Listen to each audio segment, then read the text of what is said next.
Bienvenidos nuevamente al Antizurdo Podcast.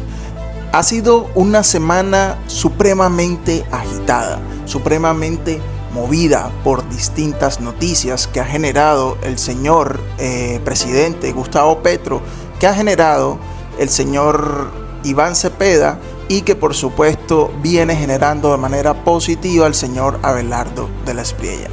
Tenemos pues que el señor Cepeda se ha empeñado en denunciar a Abelardo de la Espriella ante las autoridades nacionales e internacionales por supuestos vínculos con paramilitares, situaciones que ya han sido resueltas en el pasado por ambas justicias y que han demostrado que Abelardo de la Espriella no tenía ningún tipo de relación delictiva, más allá de la relación que se creó como cliente y abogado en el pasado con X o determinadas personas. Por lo que ese acto de Iván Cepeda simplemente es un acto más de desespero de todos los que viene haciendo él, su campaña y el mismo señor Gustavo Petro. Simplemente está generando de qué hablar, digámoslo así, para que todas las personas de su base se reactiven en las redes sociales para generar, movimiento masivo de opiniones en favor de lo que supuestamente él está haciendo y de lo que supuestamente le va a beneficiar en esta campaña en la que claramente cada vez más se va quedando atrás. Por otro lado, el señor Gustavo Petro estuvo en la ciudad de Nueva York presidiendo una asamblea, entiendo, de la ONU, en donde únicamente se dedicó a hablar de él, hablar de lo que había hecho, hablar de que había pertenecido a un ejército colombiano que simplemente se había rebelado en contra del sistema. No fue un ejército, señor Gustavo Petro, no fue un ejército, señor de izquierda, fue un grupo terrorista, guerrillero, que secuestró, que asesinó, que violentó, que hizo un daño impresionante a nuestra sociedad por muchos años. No fue un ejército, ¿ok? Que quede eso bien claro. Y como siempre, hablando de él, y no hizo absolutamente nada en favor de nuestro país en el momento en que estuvo parado en ese lugar en Nueva York. Por otro lado, pretendía reunirse con el alcalde de Nueva York, que es un tipo radical comunista, y gracias a Dios Donald Trump envió el mensaje adecuado: cuidado porque te arresto. Y entendiendo esto, Petro simplemente evitó la reunión con Mandami y no fue a verlo. Tenemos también que las encuestas más recientes siguen aún favoreciendo a Abelardo de la Espriella en esta contienda política y seguimos en la delantera. Por otro lado, hay una discusión que es bastante tonta y es bastante infructuosa con relación a las nacionalidades que tiene Abelardo de la Espriella.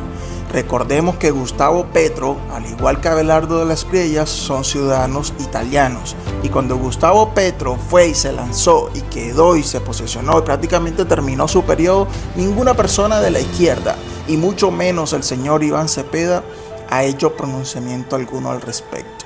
En ese orden de ideas, esa pretensión de legitimar la candidatura de Abelardo de la Espriella se queda sin ningún argumento, como todas las cosas que últimamente la izquierda viene sacando sin ningún fundamento alguno. Bueno, en el video anterior precisamente me preguntaron que dónde estaba mi camiseta de Colombia.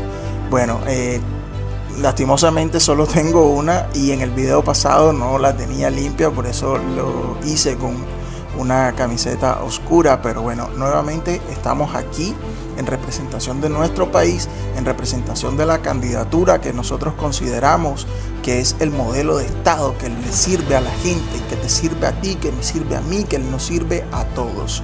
Y en defensa de ello y en representación de la identidad de esa campaña y de lo que está proponiendo esa persona, de lo que es esa persona como Abelardo de la Espriella, aquí estamos hoy vistiendo esta camiseta de Colombia.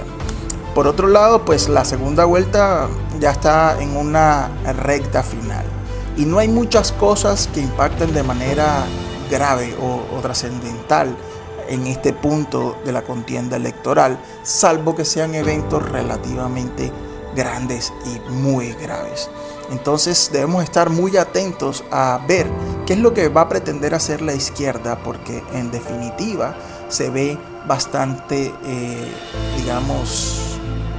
disminuida, es la palabra, en todo, en su alcance, en su mensaje, en su postura, porque la gente no cree. La gente se ha dado cuenta, ellos están convencidos que las personas son estúpidas y las personas no son estúpidas.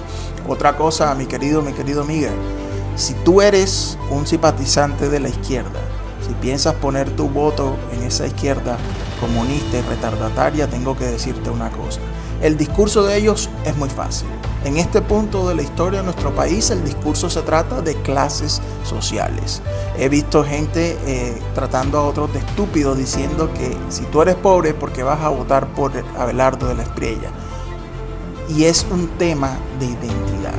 Ese problema, ese discurso, o el éxito parcial que ha tenido el discurso de la izquierda en este momento especial de nuestro país, es porque ha quedado en evidencia el problema de identidad que tienen los colombianos, la autopercepción de sí mismo con relación al resto de la sociedad que tienen las personas. Cuando hay un discurso de clase, cuando hay un discurso que te dice que la situación que sea que estás pasando es culpa de otra persona a la que le está yendo mejor, y que tú eres un pobre, miserable y arrutanado, y que de ahí no vas a salir, y que lo único que necesitas es ayuda del Estado, y eso resuena en tu cabeza y te identificas, el problema lo tienes tú, mi querido y mi querida amiga. Tú tienes un problema de identidad. Tú te menosprecias a ti mismo dentro de tu ser, dentro de tu mente, en tu inconsciente con relación a los demás, que en vez de encontrar un alivio a su, insatisfacción con la vida, votando por una persona que afirma esa posición que tú dices tener, en vez de votar por otra que propone una cosa diferente, más progreso, más oportunidades, más libertad, más capital. Cuando hay más compañías, cuando hay más inversión, cuando se pagan más impuestos, se produce más trabajo. Lo he dicho hasta el cansancio. Más trabajo produce más consumo produce más crecimiento económico. Crecimiento económico produce ganancias en las compañías. Eso a su vez produce dos grandes efectos grandes, que es lo que debería estar persiguiendo todos los países. Uno, que como aumenta el tamaño de la demanda de los productos y servicios de esa empresa, porque hay dinero en la calle, porque hay empleo, ellos van a necesitar contratar más personas. Y dos, el aumento de las ganancias, el aumento de la economía, obviamente va a generar que todas esas compañías paguen más impuestos al Estado. Entonces generamos dos cosas. Gana la persona de a pie, la persona común y corriente, porque cada vez encuentran más oportunidades de empleo, cada vez hay más demanda del trabajo que esas personas saben hacer. Dos, el Estado recauda más impuestos de todas esas empresas que están creciendo y expandiéndose, o incluso de todas aquellas nuevas que se abren. Y tres, obviamente el Estado va a tener los recursos necesarios para invertir más en todos sus cometidos y en todos los planes sociales que se hayan trazado. Entonces, identifica a través de qué espejo, a través de qué visión tú estás prefiriendo poner el voto en la izquierda. Si tiene que ver mucho con tu identidad sobre ese discurso de la izquierda, o si tiene que ver con lo que tú quieres para el país. Este es mi mensaje el día de hoy. Muchas gracias por ver. Nos vemos en el siguiente video. Que tengas buen día. Bye bye.